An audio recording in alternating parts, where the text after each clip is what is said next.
미래통합당 이중재 후보님의 저희들의 21대 총선 출마자 릴레이 인터뷰를 하고 있습니다.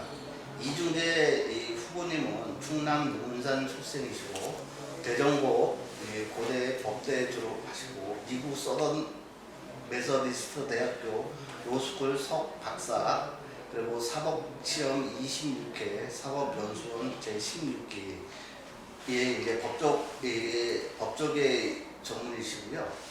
인천, 서울, 부산 법무부 등 부장검사 등 외교관 출신으로 이 인천시 법률자문 검사, 감사원장 법률특보 등 두루 활동을 많이 하신 분이십니다.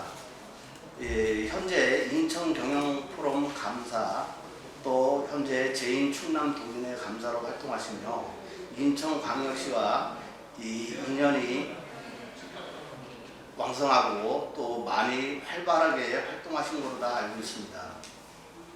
특히 이 계양구를 문재인 정권 심판의 일본지로 하여 미래통합당의 중심이 되고 또 심각하게 훼손된 대한민국의 자유민주주의와 법치주의를 회복시키고 반드시 계양갑 지역을 탈환하겠다라는 각오로 주목을 많이 받고 계시는데요.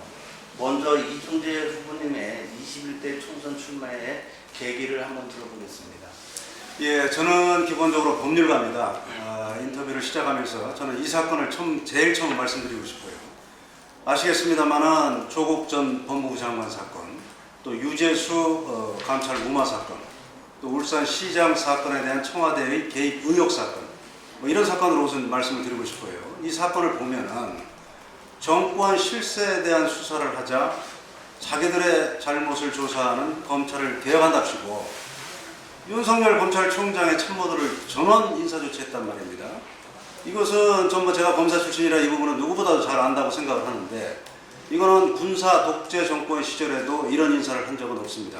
그래서 제가 볼 때는 이 무너져버린 법치주의와 대한민국의 민주주의를 회복시키는 데는 법률가로서의 논리로 무장된 제가 가장 적합하다, 이렇게 생각을 합니다.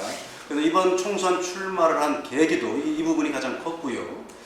그 다음에 또 한 가지는 우리 계양 갑 지역은 상대적으로 굉장히 발전이 지금 정체되거나 후퇴되고 있고, 또 인구도 지속적으로 감소하고 있는 지역입니다. 그렇기 때문에 지금 아시겠습니다만 인접 지역인 서구 청라 지역이나 또 송도 국제도시에 비해서 굉장히 상대적으로 소외감 내지 박탈감을 많이 느끼는 지역이고요.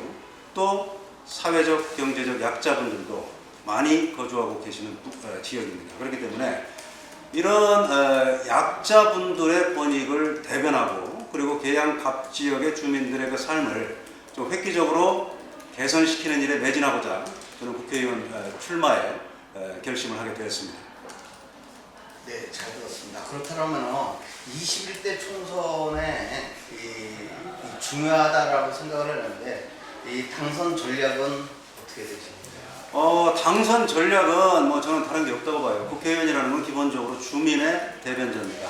주민들을 대변하기 위해서는 주민들이 가장 필요로 하는 사항이 무엇인지, 그리고 고충을 느끼고 있는 사항이 무엇인지를 발굴해내는 작업이 제일 중요하겠죠. 그래서 필요로 하는 부분은 충족시켜드리고 고충은 해소시켜드리는 이런 법률을 제정하고, 그럼으로써 이제 주민들의 삶을 개선하고자 하고 있습니다. 그래서 저는 다른 전략이 여러 가지 현란한 문구를 쓸 수가 있겠습니다만, 그것보다는 지금 말씀드린 대로 주민들이 가장 필요로 하는 사항이 무엇이고 고충을 느끼는 사항이 무엇인지, 여기에 접근해서 제 전략을 하나하나 펼쳐나가도록 하겠습니다. 네. 여러 전략이 있을 텐데요. 21대 총선 후보자로서 이중재만의 강점이 있다면? 저는 그렇게 생각합니다. 서두에도 말씀드렸습니다만, 지금 일부 국민들 생각에는 국회의원이라는 게 당의 입장에 따라서 그냥 소리나 질러대고 심지어 몸싸움까지 하는, 그래서 거기서 공을 세우면은 우수한 국회 활동을 했구나, 그리고 다음에 또 공천을 받고, 이런 인식이 좀 일부 있는 걸로 보여요. 그런데 저는 이건 대단히 잘못된 거고요. 저는 법률가입니다, 기본적으로. 그렇기 때문에 여러분들 아시겠습니다만 고위공직자 비리 수사처 법이나 또 검경 수사권 조정 법안, 이런 부분에서 과연 무엇이 우리 국민들의 인권을 훼손할 수 있는 부분인지, 또 어떻게 하면은 대통령이나 청와대의 권력을 제한하고 우리 국민들을 보다 편안하게 해줄 수 있는지, 이런 부분을 저는 누구보다도 잘 분석해서 실행할 수 있는 후보라고 생각을 합니다. 그래서 제가 국회의원이 될 경우에 이런 부분에 그 중점을 두어서 활동을 해나갈 계획입니다. 네. 그러면 이번 이제 4.15 총선에서 이 후보님의 공약은 어떻게 되시나요? 우선 뭐 다소 추상적이긴 합니다만은 저는 무너져 내린 이 정권에 의해서 정말 처참하게 무너져 내린 우리의 법치주의와 민주주의를 반드시 회복시키겠다. 좀 더 쉽게 말씀드리면은 지금 너무나 우리 사회에 비상식과 그다음에 불공정이 지금 넘쳐나고 있죠. 아까 말씀드린 조국 사건 또는 울산시장 사건의 선거에 대한 청와대의 그 개입 의혹 사건, 이걸 보면은 너무나 상식과 불공정이 넘쳐나고 있죠. 이런 부분을 바로잡아야겠다. 이게 첫 번째 제가 치중할 부분이고요. 두 번째로는 우리 계양갑 지역, 상대적으로 낙후된 이 계양갑 지역에 예를 들면은 제 1호 공약이 광역철도 계양선을 놓겠다. 즉 지금 여러분 아시겠습니다만 계양갑 지역에는 제일 그 중요한 지역이 지금 뭐 효성역, 작전역, 서운역, 서운산단역인데 여기에 지금 가장 큰 길이 지금 지하철도 없단 말입니다. 그래서 반드시 지하철을 놔서 우리 계양갑 지역 주민들의 삶을 좀 보다 편하게 해드리겠다. 그래서 저는 이거는 단순히 중앙정부나 뭐 지방정부에 우리 지역에 예산 많이 주십시오, 이런 전략만으로는 안 된다고 생각합니다.